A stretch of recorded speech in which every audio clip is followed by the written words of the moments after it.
Ladies and gentlemen, welcome back to Somos Mas, the official podcast of Somos Mas NM and your source for the latest news and notes on New Mexico United and the New Mexico Runners. My name, of course, is Seth Bidoff. Joining me this evening, we've got Jacob Terrell, special guest host Maggie Terrell, and the Invisible and Earl.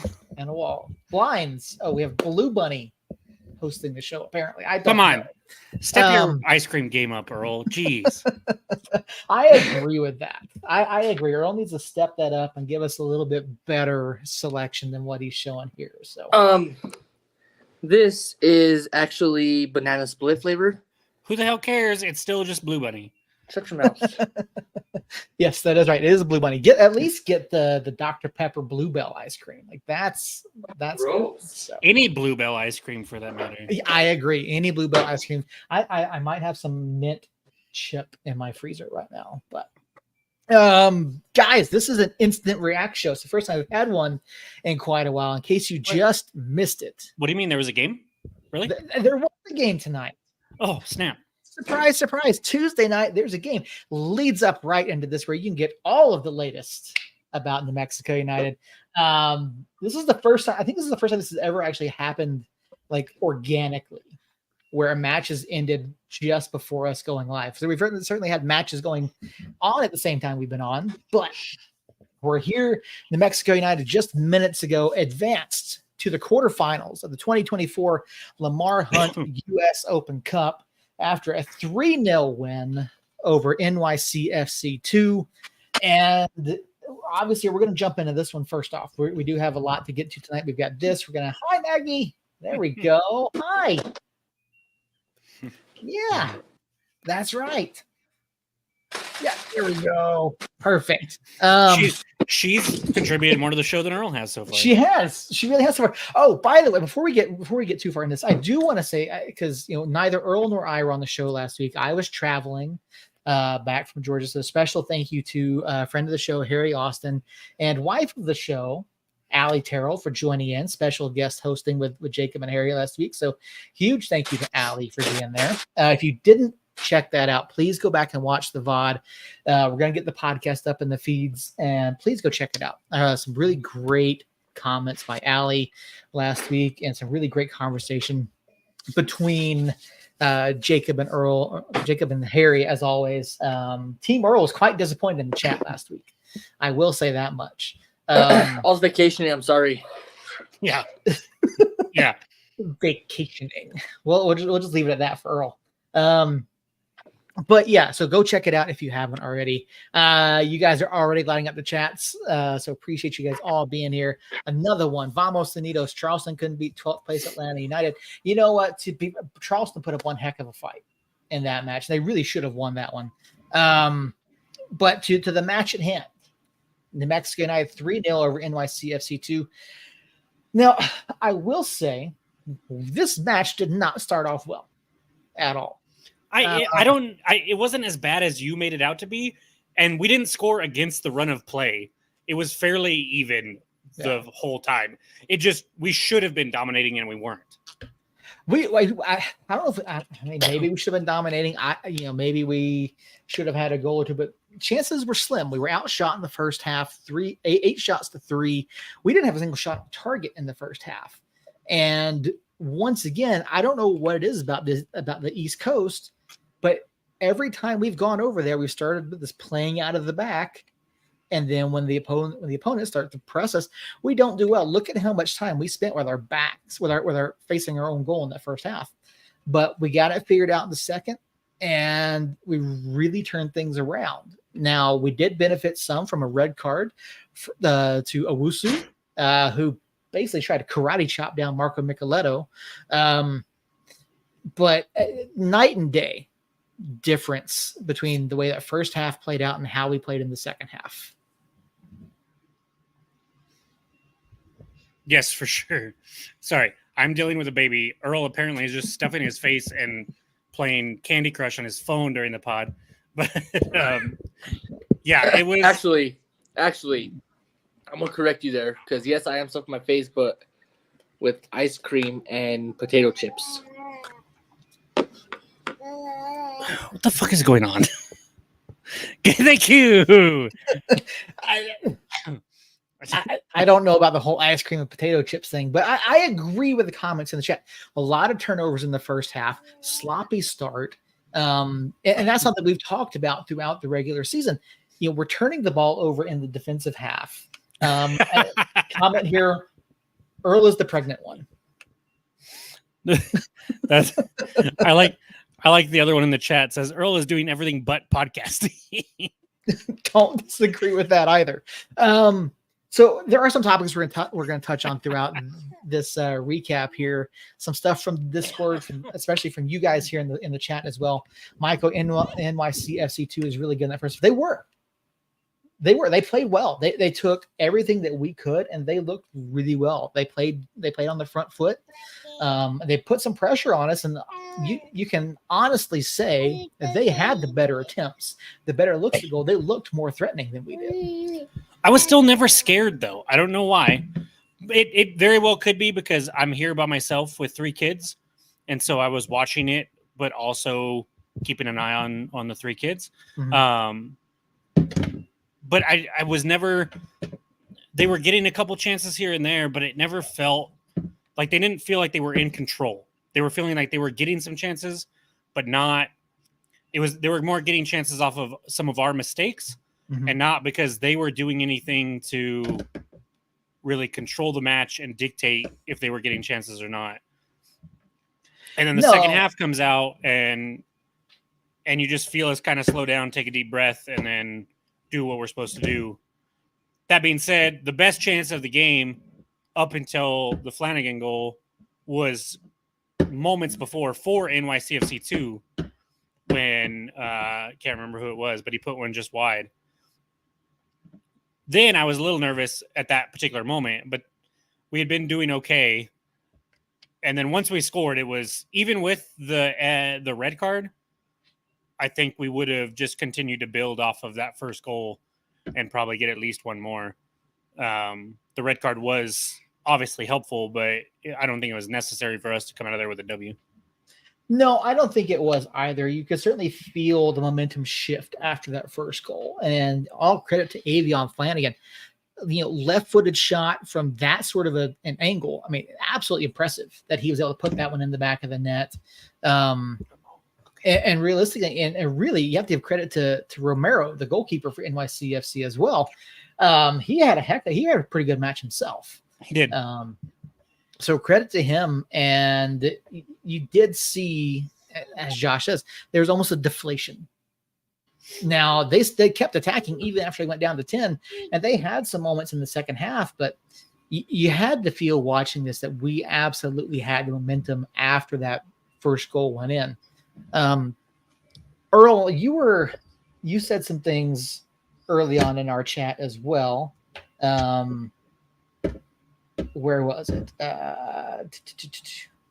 Jacob, you were critical of Gloucester, which we'll get to that here in just a second.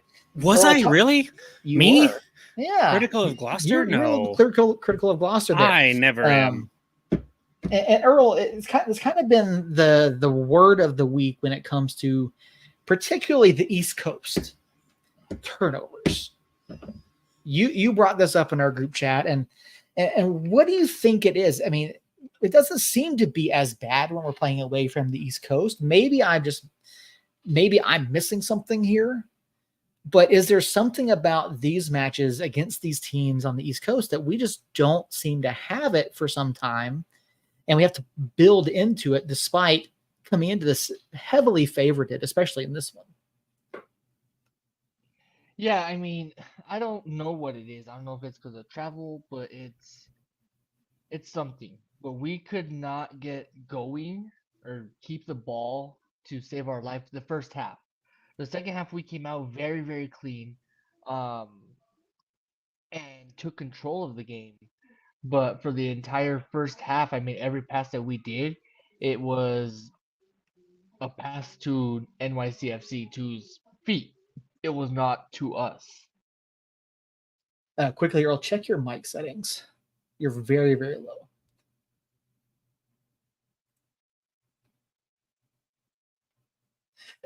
So while you're doing that, Jacob, let's talk about your love of Chris Gloucester tonight. Now, obviously, not a particularly strong showing for Chris Gloucester, especially early on. But did you see a point like what do you think he was doing that wasn't working in the first half that he seemed to turn around later in the evening? Well, we just stopped giving him the ball, which was I don't know how much of it was him and how much of it was we just decided to work down the opposite side. Really? I mean, that's a good point, but do you have to interrupt me? Well, of course she does. He just I don't know. I don't know what it is. I try not to be critical of any of our players, even when Earl over there would hate on Juan Pablo Guzman or we would talk about Sam Hamilton. I was always one to be like, well, guys, yes, but he did this right or he did that right. To be fair, they're both not with us anymore. So well, I know, but they were with us for multiple years, so somebody was seeing something in them that we were not.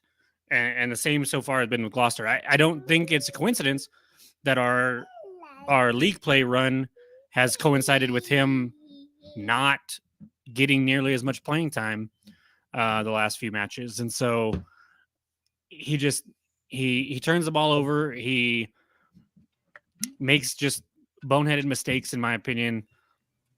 And I've talked to the guy twice. I like him as a person, but he's just been very frustrating to watch. I don't know what that face is for Seth, but it looks like somebody either died or I don't know. Phillips for Sacramento just went cross body, cross the face of the goal, and went off the post. Very nearly went up on San Jose. Oh, that was close. That was close. It wasn't even a goal, and you made that face. No, like I said, he went across the face of the goal and went off the far post. Like it was inches away. Calm down. No. He just needs to figure it out if he's going to continue to get playing time. I think Quill finally realized that and benched him for a while, so I hope he can come back. I was very excited. On a positive note, though, I was very excited to see Flanagan out there because he was somebody that I thought when they announced him in the offseason was going to be a big deal for us, and he just has not found the pitch for whatever reason. And so him coming in and playing pretty well, getting that goal, I feel pretty good about that, and hopefully that can help build his confidence so that we can have even more depth there. Yeah. So Christina in the chat, yeah, San Jose just responded to the shot from Sacramento, went right down the pitch and scored 1-0 San Jose in the 12th minute now. So that was quite a response to very nearly getting beat by Phillips there. So let's pivot just slightly. We'll turn to that second goal. Obviously, we all saw it, off of a corner. Talon Maples cleans it up, taps the ball in for the 2-0 lead. There was some discussion, at least in the New Mexico United Discord. I'm sure there's probably discussion amongst the 20 NYCFC2 fans that were watching the game present, that there should have been an offside call. Earl, did you see anything in that sequence that led you to believe that maybe they got it wrong? Because it really did take them a minute to check the invisible VAR to make sure that they had the call right. Yeah, I was gonna text you guys, but I decided not to be the Debbie Downer. I mean, this whole week has been Debbie Downer for me, so I decided not to do it. I think if it was a better angle, then yeah, obviously we could probably call it off. But you're playing two lower level teams, Next Pro and USL. I mean, you're not gonna have the best camera angles. You're not gonna have the best refs, in general. But I don't think it was off. I think he was on, and NYCFC is gonna complain about it as much as they want to. And I mean, Maples, that's his second goal that he scored something of that nature, where it falls to his feet and he's able to just hockey puck it in. Um,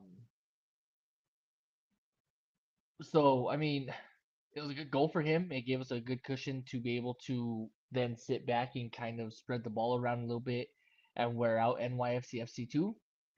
Um, but it was a good play because it fell right where Maples needed it to try to get Romero back in place where he should be, but it wasn't in time. Yeah, no, it was it's one of those things where if you look at it, if you have VAR, maybe if you have different camera angles, maybe there's something to be said there. But from what we have available, it looked good to me. I'm certainly not going to complain about it. Harry, there you are, buddy. Glad to see you. I mentioned earlier, appreciate you filling in for us last week. But this is one of those matches where U18 team or not, you have to finish the match. You have to take care of business. If the United goes into this and they lose, you're like, oh, you lost to a Division 3 team. You can't. That's obviously a losing situation for the club. You win. People are gonna say, oh, you beat a U18. Well, now to be fair, these guys are not U18s. They have, they've got some 25, 26-year-old guys on this team. Hey, Harry. Harry, when do you play? Do you play tonight or tomorrow night? Oh, that's right. You guys lost last round, huh? My bad. Jacob, be careful. You might lose your fans. Nah, I'm just kidding. Harry knows I love him. But no, United did come out. Co-host. you still sound horrible, Earl, just so you know. Yeah. It sounds like you're trying to talk into this, but I'm not 100% certain. It might be that. I don't know. Yeah. So, and Harry, we're certainly getting into the San Antonio portion of the week later on. But again, like I was saying, United has to come up and they finish this game. They have to. And you saw after that first goal, we talked about how NYC looked somewhat deflated. You could see United continue pressing and continue trying to get those extra goals, even after we were up 3-0, which, by the way, that third goal, great cleanup by Anthony Herbert. Mm-hmm. Great job there by him to get that in, because that's an easy shot to flub. That's an easy shot to mess up if you don't get it right. But so great job for him. And United was still pressing the issue. And that's something that Quill has talked about, that we've been wanting to see. And I know some people said, oh, it still feels at times like we are letting off the gas. But here tonight, we certainly did not. Whether they're at 10 men, whether we're up 2-0, 3-0, you could see these guys pushing and trying to get those goals and get into the rhythm and keep things moving, because you want that momentum going forward. Oh, Sacramento just leveled. Was that a diving header? Sorry. That was a great goal. Could be a heck of a ball game out in Sacramento tonight. But this, let me ask you this, given what we saw tonight, big win for United, back to the quarterfinals. We've been to the quarterfinals in 50% of our Open Cup runs, which is better than a lot of teams. Almost a diving header. He kind of dipped his head into it. But were there any changes you would have liked to have seen in that starting lineup tonight? I, for one, would have liked to have seen Greg Hurst start this match instead of Dunloddy up top. That's just me. Maybe that would have given us a bit more option. And there's, in the pregame on 1017, Coach Quill talked about, Hurst and Brucey as nines. He didn't mention Brucey as a midfielder, as a wing back. He said that Brucey's a 9. Now, I'm thinking that we needed a little bit more height, a little bit more of a physical presence up there than what Dunloddy or Brucey bring. But I'm pleased with the result. I'm happy we got the win. I just figured we would have seen Hursty up there. Is there anything that you would have liked to have seen or felt like we could have done differently? He's not there. I was planning on passing it on to Earl for a minute. Yeah. Because I'm very confused right now. Okay, you see, you were mentioning Dunloddy, and I was like, I didn't see Dunloddy anywhere. He did not. When I looked at the graphic, he was, before the match, he was on there.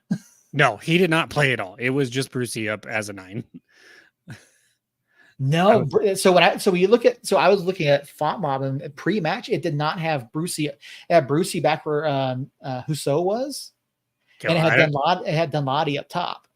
That was your, as soon as you said Foot Mob, I was like, well, there was your problem, Seth, because no, it was Brucey up top, for sure. Dunladi was nowhere to be seen. I don't know if Dunladi exists at this point. Sadly, no, it was a pretty much a normal lineup. Gloucester kind of came in for Astorga, which honestly in this match I was fine. I was fine with that, even though Gloucester didn't impress me. It was still, I felt like we had enough talent gap there to get over that and overcome that hurdle, which obviously we did. Other than that, there were really no Flanagan on the wing for like Harris. Other than that, it was a pretty standard lineup, as far as I could tell, and so I was okay with it. I'm glad Flanagan got a chance. I'm really happy to see Hosu getting more and more minutes. I think he has potential for like a worldie from 30 yards out potentially. Mm-hmm. But other than that, he's not going to be like a huge highlight play, other than obviously Meow Wolf Knight with the tackle that United posted there towards the end of that match. But he's just going to do the dirty things. He's a big physical presence. So I'm happy that he's getting out there. All in all, I think with us playing tonight and then coming here and hosting Sacramento or San Antonio on Saturday, it was probably the perfect way for that to fall, or the perfect way for that formation to fall with enough rotation to keep us fresh. Sorry, guys, she's driving me nuts. Enough rotation to keep us fresh, but also gives us a great chance to go out there and advance, which is what we did. Yeah. So I apologize. Like I said, I was looking at Font Mob, for like the half hour prior to the match, and then the whole, I had it up for the whole delay, and I look at it had done. I apologize. That's completely on me. To your point, or is it Josh? I'm not an undercover Sac fan. I just want to see more cup sets. That's what I want to see. That's exactly what I want to see. Earl, man of the match and why?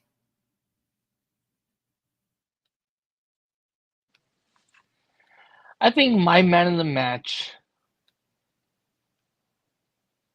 would have to be Akale. Akale? Okay. Yeah, he had his fingerprints all over the match on every attacking play that we did, every hold-up play, every crucial pass that we completed started with Akale. Mm-hmm. I mean, you look at the first goal where Flanagan gets going. He wasn't part of that one, but then the next two he was crucial with drawing defenders towards him in order to give space for someone else. So I think even though he didn't score, it would have to be Akale. Okay. I get it. Akale certainly had some moments where it looked like he would have an opportunity or two, and he certainly played well. And let's talk about, I do want to talk about one of those moments, and I'm glad you brought him up. It was after the second goal. I want to say it was about the, let me see. 71st? About the 71st minute. That's what I think it was. Akale tries to cut to his left to the inside of the defender, and Akale is shown, or the whistle's blown as a foul on Akale. And I get to looking at that. I'm going, okay, number one, I don't see the foul here. Number one, it looked to me like he had played himself in. And then, that was the first time he played himself into a really good position. So I can see where you're coming from with saying Akale is your man of the match. In that moment, what did you see? Did you and I think his reaction was warranted there. But what did you see in that moment where he seemed to be able to beat whoever was in front of him? And I don't understand how he lost the ball. I really don't understand how a foul got called to go the opposite way.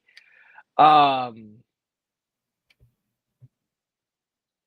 I mean, I don't even know what happened, but he definitely got upset. You can see it, and I'm kind of glad the ref didn't stop play and hand him a yellow for it. I mean, we saw some pretty questionable yellows today, such as Quill getting a yellow for whatever the fuck that was. Well, Quill's yellow I get because that was absolutely dissent. Now the foul, that's not a foul. So I get Quill being upset about that. Yeah, so I'm like, so Quill got a yellow for the exact same thing that Akale did. So I'm glad the ref didn't stop the play and call a yellow on Akale. But I mean, Jacob was confused as to why I picked Akale for the man of the match. You were away while I explained why. And thank God he's still on mute because we can't hear crying Maggie. So I'm assuming he has that all under control because he's back. He says no. But Akale had his fingerprints all over the match. I mean, even on the free kick, if he goes low instead of high, it's in. I mean, he made enough of an impact to make a difference as to where the defenders had to be versus where they wanted to be. I can agree with that. I mean, Akali had a very good night. Jacob, man of the match, and why? Herbert thought he did a great job of putting out some fires when NYCFC 2 happened to get in behind. His length and ability to just, be everywhere seemingly. Mhm. And then to top it off, he gets the icing on the cake with that header to open his account with New Mexico United, if I'm not Yes. mistaken. And so I think if you're one of the lead center backs, I mean, obviously what I'm about to say could obviously count towards talent too, but if you're one of the two center backs in a shutout, in a match where you just kind of see a ton of different looks and you're able to control the ball, possess the ball, play out the back, and not give away too much. Obviously, there were a couple chances there, but and then put out some fires and get a goal in a match that nobody really truly dominated. Akale was Akale. He just, I think that's why I kind of made that face, was he is always insanely hard to stay in front of, no matter who is out there with him. But at the end of the day, he didn't jump off the page like he has in previous matches. So it's hard for me to give it there. You could maybe go Flanagan. I thought Flanagan did really well tonight too, playing on that far side in that first half or the second half with kind of covering for Gloucester over there. And so, yeah, It's all around. It's really hard picking anyone, especially is. given the first half, how bad we were. And I wouldn't say bad. We were just equally matched. I mean, everything we did, they had an answer to. Everything they did, we had the answer to it as well. So, given how equally matched we were the first half, and then we came out the second half with the changes, I mean, it's hard to pick one man of the match for sure. Well, and that's something about this club that I think has been the case in a lot of our matches. When we play well, everybody plays so well that it's hard to differentiate between the top performer and the bottom performer, because it's just such a team effort. And I mean, that goes the same in the losses too, but especially in a win like you win 3-0, there should have been maybe somebody that was outstanding. And in reality, I mean, Tambakis had one save and nobody really threatened the goal other than a couple of chances wide, like one chance wide that I can remember. So defensively, I thought it was a solid outing. And so if you have a really good solid outing on defense and then you have a clean sheet and you score a goal, they really could go to either center back, in my opinion. But at the same time, everybody else played a solid game as well. So at the end of the day, I'm just happy that we won. It was kind of it's weird to be in the quarterfinal and then face a team in a lower league than you, a lower division than you.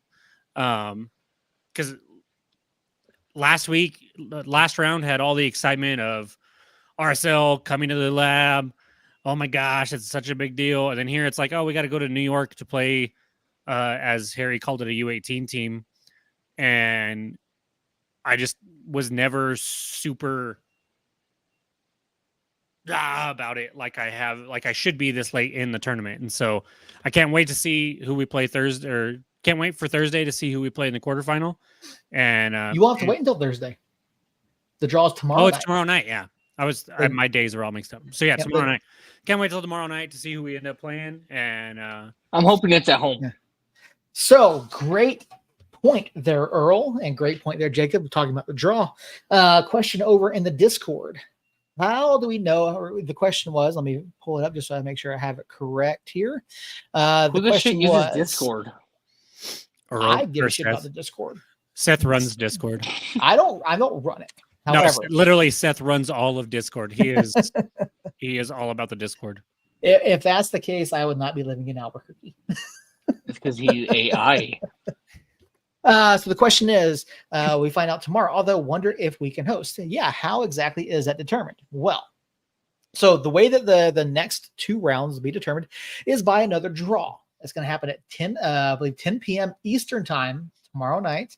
And what's going to happen is they're going to draw both the hosts for the next 2 rounds, as well as the matchups. Now, in order to be eligible to host, you have to apply to the Open Cup committee to host. They did make a change to the fee structure this year. The fees in order to host for the quarterfinal match this year is 40% of all event net revenue. It's going to go to the cup. So that's how that happens. Now, the problem for New Mexico United is that the next round is July 9th and 10th, which unfortunately for us, the Isotopes are in town. So if New Mexico United was to try to host the quarterfinal matchup, we would most likely have to play it away from the lab.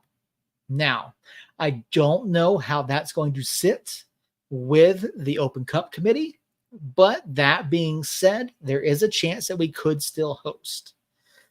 So more than likely, we will be on the road for the next round of the tournament. Beyond that, I didn't look to the semifinals yet. However, that's what we're looking at for the July 9th and 10th week. So, again, we won't know until tomorrow night. Obviously, we've advanced. Atlanta United have advanced. SKC has advanced. Loudoun and the LAFC have just kicked off a matter of 2 minutes ago. And San Jose and Sacramento are in the 32nd minute of their match. So there will be 3 more matches tomorrow night before we know who we face in the quarterfinal round. Who do you want to see? Selfishly, and I know it more than likely won't happen, Atlanta United. Earl, who do you want to see?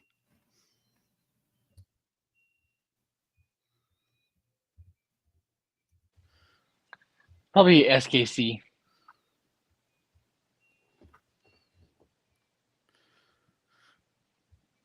Seth, you got called out for not giving a man of the match. I do realize that I did not give a man of the match. I was trying to move us along as we're already half an hour in. That's okay. We just have to preview San Antonio, and that'll be easy. Yeah. So quickly, my man of the match. I have to say Anthony Herbert. He was good in the box. He really was. He did a really I know good who job your man of the match defensively. is. You saw him step up and make some plays and stop a few attacks from NYC. So yeah, shout out to him. He did a great job. I will say my other man of the match briefly is The cameraman. Good Lord. That cameraman was bad. The other, I will say, I did have one question about the refereeing, how he plays advantage, allows NYC to take a shot and then brings the ball back. I don't know how he allowed that, because I've always been told you can't do that.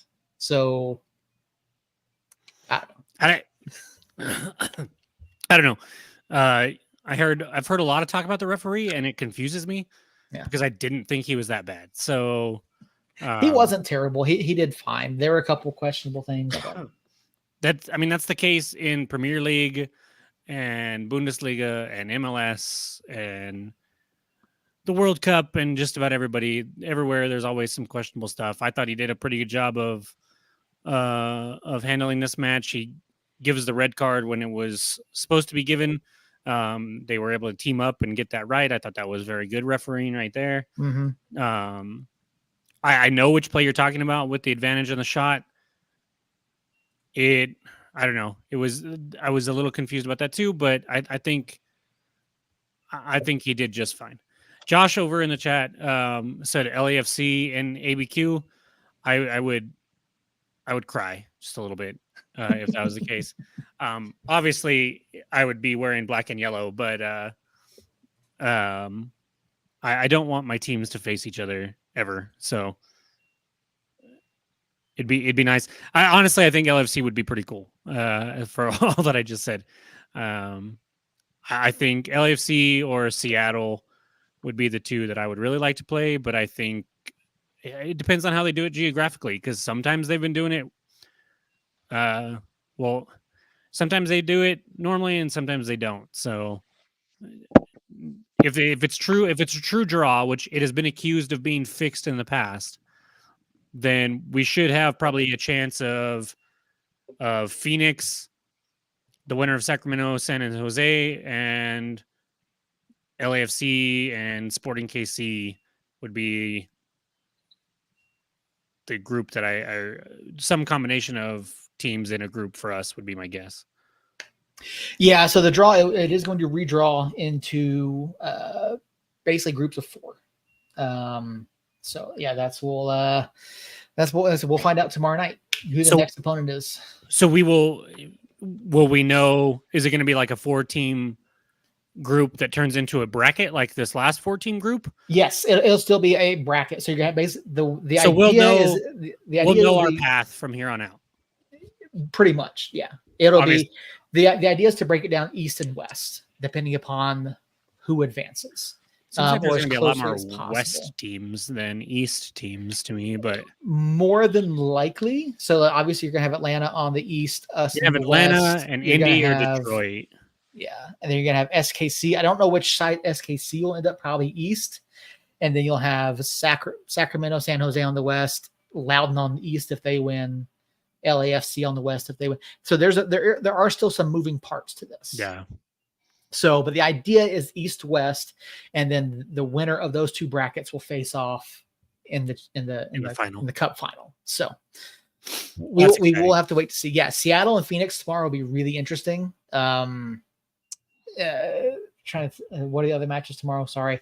Tampa Bay FC Dallas and Indy Detroit. I think of those matches tomorrow, I really think Tampa and Phoenix have a chance. Mm-hmm. Tampa more than Phoenix, but Phoenix has been playing well of late, and I know that's a note that you had for tonight's show. So it'll be interesting to see what happens. I mean, we've now won 8 of our past 9. Phoenix is coming up this season. Tampa is looking more like Tampa. What did you just say? We've won 8 of our last 9? 8 of our last 9 in all competitions. Holy shit. How did that not register in my brain? Yeah. That's insane. Yeah. 8 of 9 in all competitions. Wow. Yeah. LAFC has now gone up 8th minute 1-0. Sacramento has scored again 38th minute. 38th minute, Sacramento leads 2-1 over San Jose. Yeah, so I don't know. I honestly don't know how they're going to do the pairings. I think they would like to see MLS versus USL just to try to get rid of USL teams. But if an MLS teams don't advance, this is we've said it a few times. This is a very good year for USL championship. Well, we know there's going to be at least 2 USL championship teams. Mm-hmm. And so we'll have to see. Holy, I can't believe we've won freaking 8 of our last 9. That's crazy. Yeah. Sorry. I'm like semi blown away right now. I guess, I mean, it makes sense. We've only lost twice. So, Mhm. Yeah. No, it's been great. We've had a really good season so far. We really have. I think Quill's done a good job with managing the the minutes. He's done a really good job managing the roster and the rotation and keeping guys fresh. And even with 3 and 7 days 2 weeks ago, we handled it well.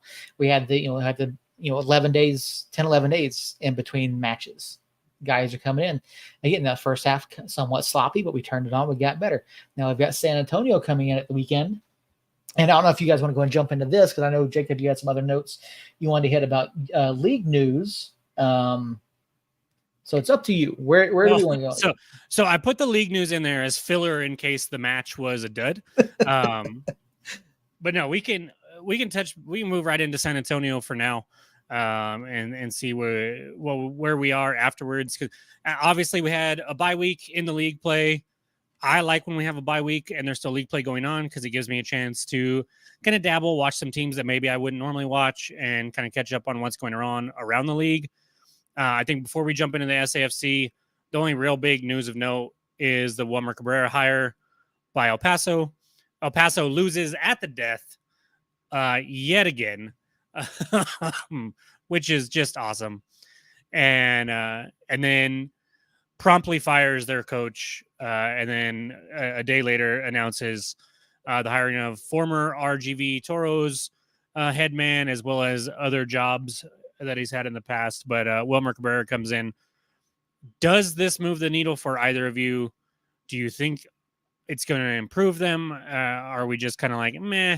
What do you guys think? So it does nothing to me. It doesn't tickle my funny. Actually does kind of tickle me because El Paso fucking sucks. So for them to go find Wilmer Cabrera of all people, the very next day shows that they didn't really put thought into it.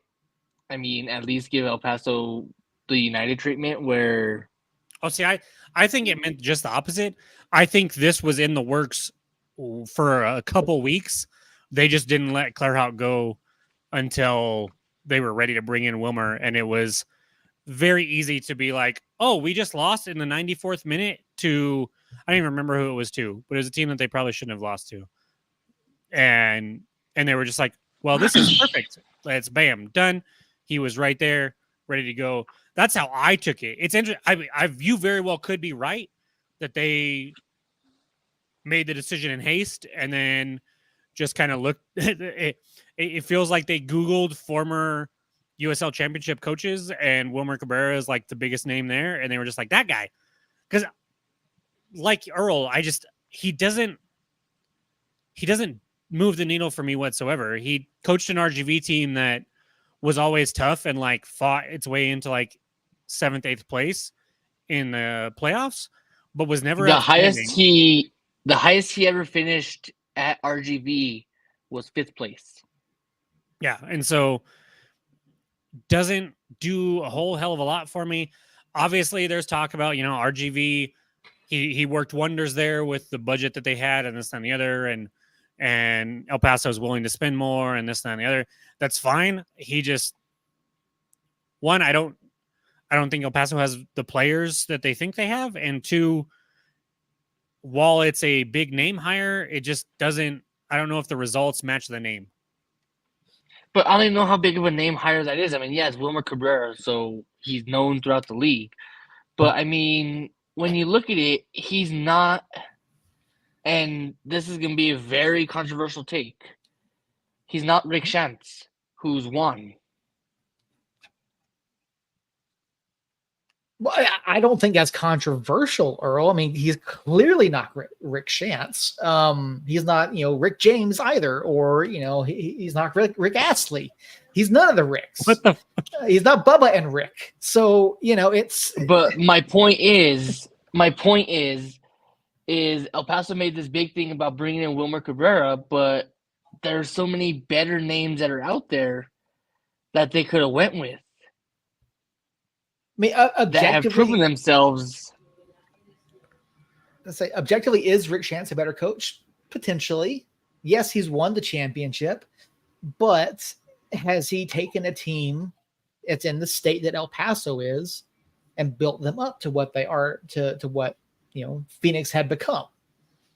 Well, I mean, everything in Texas does suck, including Dallas Cowboys. But if you So, if no. you look at what Wilmer Cabrera did in his time with RGV, with Dynamo, he was very consistent. His teams were competitive. They were very, very good. And we all know, we saw how RGV was every time we went down to HEB Park. RGV was a very tough team to beat, and Wilmer Cabrera had a lot to do with that. He put together game plans and tactics that worked for his team. But can he do that not in the middle of nowhere, Texas? Oh, wait, he's still in the middle of nowhere, Texas. He still is. And I agree with you too, Jacob, to the effect that I don't think El Paso has the team that they think they do. I don't think they're that good. Do they have a few pieces? Yes. Do they have, he who shall not be named? Yes. Do they have a former friend of ours? Yes. But that team is not cohesive. That team is not playing well. That team, it needs more than just a good head coach. Good head coaching can only do so much. You have to have the pieces and the players to do what you want them to do what you need them to do in order to build a successful unit. I think if he could be a long-term success there, but I don't think he's going to turn around this team this year without a bunch of changes to the roster in the midseason. And so it still stands that I'm just glad that a certain El Paso podcast didn't stake their reputation that El Paso was going to finish above us, because that would have been horrible. But Earl, you look sad. Can you just smile, please? Thank you. Earl's in recovery. So sure, we kind of already went off from San Antonio. So let's just is Phoenix the real deal or not?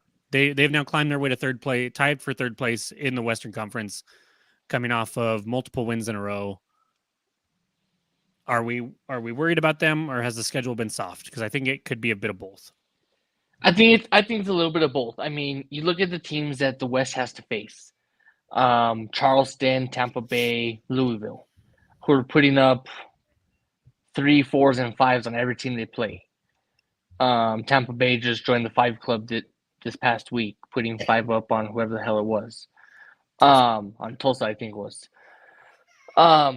So with the West having to play them, and I'm just putting those 3 out there, essentially all you have to do is draw on this end, and it's a win essentially for you, because the team that's above you or tied with you for 1 point didn't pick up that point because they got shellacked by Tampa Bay. It took me a minute to see where you were going with that, but I did see it finally. 1 second. So when it comes to Rising, you look at their schedule. All of their losses, and I want to double check. I want to make sure I'm correct here. All of their losses have come to teams above the playoff line. I mean, their only wins have come against teams below the playoff line in Miami and Rhode Island. And Switchbacks, who are just barely above the playoff line. But I think I'm not convinced, because they have not played the best of the Eastern Conference yet. They have not played the best of the Western Conference yet. Well, they have one match against Sacramento, which is 1-1 draw. And they have a match against us. We're the second best team in the West. So yes, and they lost. It was a loss. Yeah. So they have not played all of the top teams in either conference. Their schedule is going to get a lot harder in the coming couple months. I'm not convinced that they are back. I'm not convinced that they are the third best team in the Western Conference. Agreed. And I mean, they're tied with, I think, Orange County and Sacramento or San Antonio, if I'm not Mhm. mistaken. And so Monterey. Monterey, okay. So I agree with you there. Monterey Bay and Tulsa both go to the East Coast and looked like New Mexico United on the East Coast, getting shut out by multiple goals.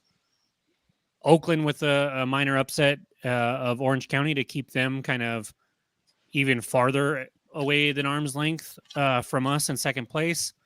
So as it stands now, we don't. I don't know. We don't have anybody breathing down our neck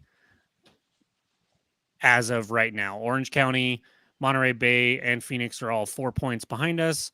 And we have a match in hand over Orange County, 2 matches in hand on Monterey Bay and Phoenix. San Antonio's 5 points behind us. We've got a match in hand on them. We basically we have a match in hand on everybody except for Tulsa. And so it's looking still pretty promising. It was another weekend where results fell perfectly for us, even though we weren't playing, which is now the second time that's happened for our bye weeks. Vegas does get probably the result of the Western Conference weekend, picking up a point against Lou City. But other than that, it fell perfectly for us. We're sitting really pretty still. Do we hang on to second place? I know it's early, but with what you've seen from the rest of the West and from us, do we have that potential to hang on to second place, or do you think there's somebody that'll catch us? And if so, who can catch us? Because I'm not sure there is. San Antonio, if they get healthy, I think they have a very good chance at it. They haven't necessarily been playing well. They've dealt with injuries, as Harry mentioned earlier. I think they have a shot. I think Orange County has a shot. Obviously the past few weeks have not been great for them, but I think that they are one of the stronger teams in the West based off of what we've seen so far. Colorado has come out of nowhere to win 4-5. This is they started slow. Do I think they catch us? No, but I think they're a team to watch. But I think you're going to see 3, maybe 4 teams fighting for those top 3 spots in the West. Sac, Orange County, and if like I said, San Antonio is healthy, I think San Antonio is that 4th team there. Yeah, that makes sense. I mean, I think schedule wise, if you kind of break that down, I know we're not. I mean, people have played basically 10, 11 games, other than a handful of us. So almost a third of the way through the season. And, we've already played Charleston. We've already played Tampa Bay. We have one of the Phoenix matches out of the way. We've got one of the El Paso matches out of the way, which obviously those teams aren't world beaters, but we're at least clear of one of those rivalry matches where anything can happen. And so we have some of our tougher matches already behind us. We've got the match in hand. We've got a 4-point lead on third place. With what I've seen from this team and their mentality, you saw it tonight to an extent of the first half not kind of going the way it is, and then we still come out of there with a 3-0 win.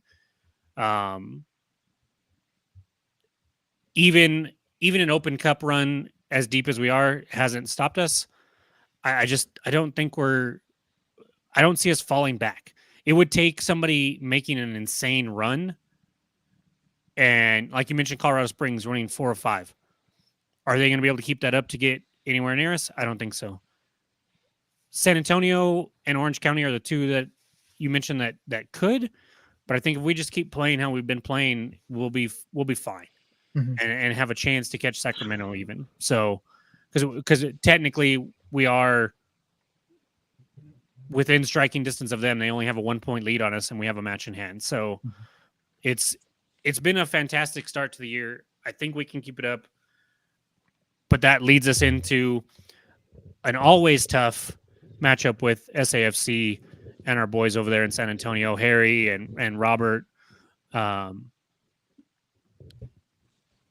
Harry mentioned that the team was going through some injury problems, and then we know Jorge Hernandez is suspended because of a red card in the last league match a couple weeks ago. How do you guys see this playing out? What is you normally ask what we have to do to score against them? I feel like what does since we're the better team so far this year, what does San Antonio have to do to compete with us? San Antonio has to be physical. They have to beat us up on and off the ball.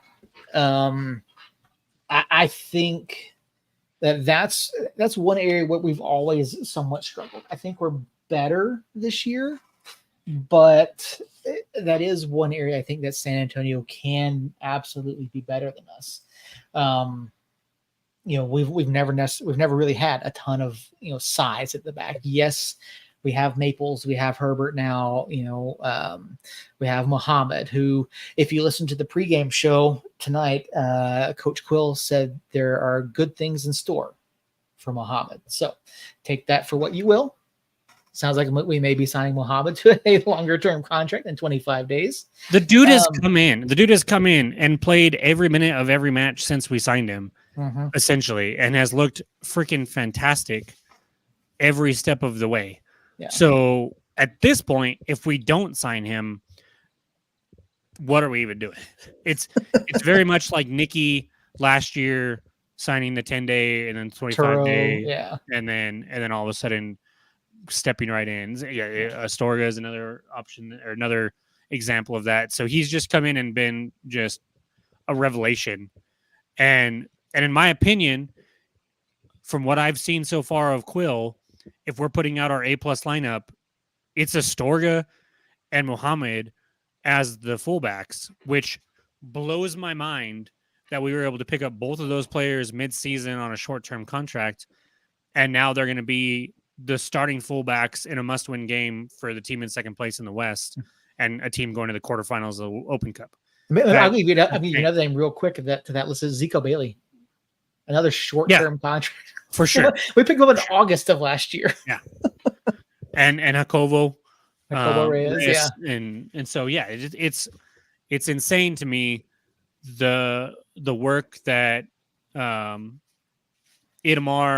and Quill and the rest of the front office and the technical staff has done in finding and developing these players seemingly off the scrap heap to come in and just be world beaters for us out of nowhere. Yeah, no, absolutely. And back to the point we were making, look at what NYCFC did in the box tonight. They were big, they were physical, they were in the box, they were getting free headers. And San Antonio is a team that can absolutely do the same thing. Get their big bodies forward, cause some disruption, get up above our guys, which has not been it's been harder for teams to do this year, but not impossible. And if they can control the area, then that's what's going to work for San Antonio, and that's how they're going to beat us. See, San Antonio's in a good spot coming to Albuquerque. They consistently have our number at home. I mean, who am I kidding? They consistently have our number in general. We've only won one match against them since 2021. We drew one as well, but for the most part, we lose 2-1, 3-0. I mean, last year we saw a 3-0 loss at home. So I hate to say it this way, but I'm kind of happy that they're shorthanded because maybe that's what changes for us. Maybe that's the spark that we need to start beating San Antonio at home is them having a couple injuries that put them down a little bit, and obviously some ineligibilities that count pretty big, obviously. Maybe this is simplifying it too much though, but maybe they've had our number in the past few years because we haven't been that good, and they have been one of the best Western teams. And this year that's not the case. I think we are way better this year than teams in the past, and they are having a down year. So that sounds to me, I almost say that oversimplifies it, but they have been the team to beat in the Western Conference along with Sacramento for the last 3 years, probably 3-4 years. I think Phoenix was in the mix there 4 years ago, but last year and the year before it was definitely San Antonio and Sacramento, and so there could be a changing of the tide there. Yeah, so then you asked which players we have to keep our eyes on. In my opinion, it's Mitchell. It's Tainter. Mitchell Tainter, I think his name. What'd you call me? I'm just kidding. Exactly. He right now he's also leading the team in goals with 2, tied with Hernandez and Agudelo. But Tainter knows United probably better than anyone on that team because he's been with them for so freaking long. The only difference is we said it earlier, we're a different team. He doesn't know this team. He doesn't know the team that can beat MLS teams on a Wednesday night. So I mean, that's the player that I would want to watch and keep an eye out for is Mitchell Tainter, but that's my thing. He just flipped the notes, flipped the page I on have his notes. notes. So many notes. I'm We so didn't even proud get to of you. half of them. I'm We so didn't even get to proud of half you. of them. I'm so proud of you, Earl. So even though we've lost a lot since 2021 to El Paso to San Antonio, I don't think that we've lost at home this year. We've not. And I know some fact checkers are gonna call me and go crazy on that one. No, we haven't. No. We haven't even drawn. We have won all 3 of our home matches in the league, as well as 2 home matches in the Open Cup. Okay, so I'm gonna jump right to it and get to Earl's crazy math or Earl's funny math, I guess is what you called it earlier. I did call it funny, man. San Antonio's. So the thing with my little math, my funny math, is it doesn't take into account injuries, obviously. Does your funny math have them beating us? Actually, it does. That's why your math is funny. It has a. Actually, it has. It's weird. So it's like a 1-1 draw. It's a high chance of 1-1 draw. It's a high chance of a 1-0 loss or a 0-0 draw. So either which way, my funny math is funny math to this week because I'm calling a 2-0 win on Military Appreciation Night and also the day of King of the Ring. King and Queen of the Ring, PLE. Oh yeah.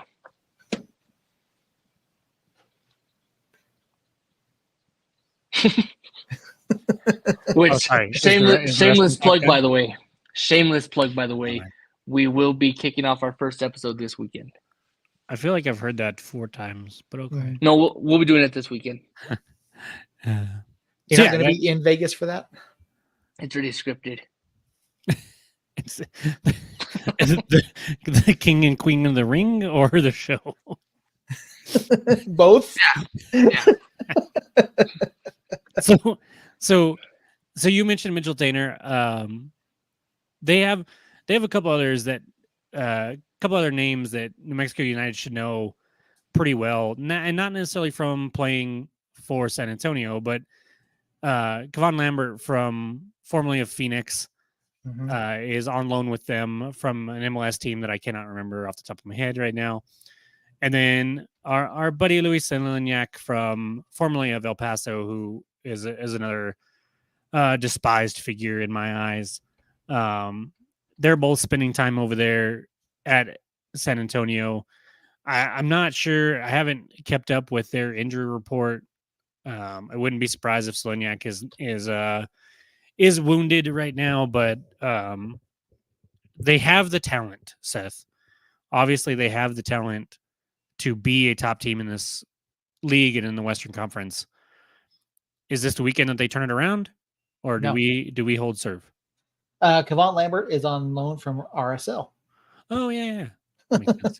The one team that actually signs USL players and uses them is where he went. That makes a ton of sense. Yeah, that is very true. They also have Machop Chol, who is formerly of Atlanta United and Atlanta United too. So yeah, I don't follow the 5-finger death punch or what 5 chicken strips, whatever it's Yeah, called fuck over Five there. Stripes. Fuck Whatever. 5 Stripes. How's Nashville doing, Earl? Yeah, that hurt Earl. About as about as good as the Braves did tonight. We are not Wait, talking about baseball right now, people. Yeah, no, Go this is Cubs, soccer go. season. Anyway, No, this Anyway. is not the weekend that San Antonio gets on track. I think a healthy San Antonio team has a chance to come in, but the way that we're playing, especially at home, and again, we won 8 of 9 in all competitions. We're on a roll right now, and Quill is making the right roster decisions. He's putting out the right team sheets. I feel like we are a much stronger team than what San Antonio has faced in the past. All of that being said, I really think this is a chance for us to pick up a clean sheet, but I don't think we put 3 up against San Antonio. I'm gonna say 2-0 as well. There's bound to be some overlap somewhere between our predictions. So boo, no balls. No, just kidding. One for the record, Nashville is ahead of Atlanta in the standings right now. Just wanted to point that out. didn't they just fire their coach or something? Who, Nashville? Yeah. Yeah, I think their coach and their technical director both got let go. But as far as see, Josh gets it. I'm gonna say 2-1 because I can't. Obviously, we got a clean sheet tonight. We had a clean sheet against Lubbock. Other than that, clean sheets have been few and far between for us. We started the year with like 2 out of 3, if I'm remembering correctly. I'm going to get back to that right now. In league play, so it was 2 out of 4. Sorry. 2 of the first 4 matches were clean sheets, and we have not had one since in league play, anyways. San Antonio's got the attacking talent to at least threaten. Very curious to see how far away Ryden is. He is on his social media. He's not in the boot anymore. And at the last home match, we saw that he wasn't in the boot anymore. So he is wearing a brace, however, and he will most likely have to going forward. Right. So is that going to hinder him enough to where he's still not starting for us, or does he come back and be the leader of that center back tandem with either Maples or Herbert? That's yet to be seen.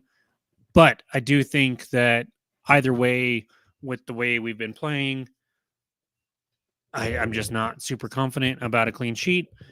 I am pretty confident in the offense. Essentially, you know what? I'm going to change it. I'm going to go 3-1. And I think the offense is just flowing so good right now. San Antonio's defenders, other than Mitchell Tainer, don't make me sweat too much. And even Tainer, while he is a hell of a defender, he has lost a step the last year or so, and can still be kind of taken advantage of on that end of the pitch. And so I think we get 3 past him. I think the home record stays intact, and we get 3 points. We pass Sacramento for first place, and we finish the weekend sitting on top. Great prediction. Sacramento plays Birmingham on the 25th, so possibly there's a very real possibility we do pass Sacramento this weekend. So, well, there you have it, folks. There's our score predictions for this Saturday's match against San Antonio FC. Back at the lab once again. Salute to service night for New Mexico United, who are coming off of a 3-0 win in the round of 16 of the 2024 Lamar Hunt U.S. Open Cup and move into the quarterfinal match. So again, stay tuned in tomorrow night, 10 p.m. Eastern time, for the draw for the quarterfinals and semifinals of the tournament to find out who and where New Mexico United will play in July. So until then, Jacob, I think it's going to be it. We say you get us out of here. Yeah, for sure. Josh, and everybody else over in the chat. Thank you guys so much. Love having an active chat room. It brings some energy. I apologize for the start of this episode. I apologize for Earl specifically doing everything but podcasting. I was perfect. Seth was perfect. Earl was the problem. I did not have a baby crying for the majority of the first 20 minutes of the show. That was just I was Earl. eating dinner. Okay, ice cream and potato chips are not dinner, buddy. I hate to That was bring part this of my up. dinner. That was my dessert.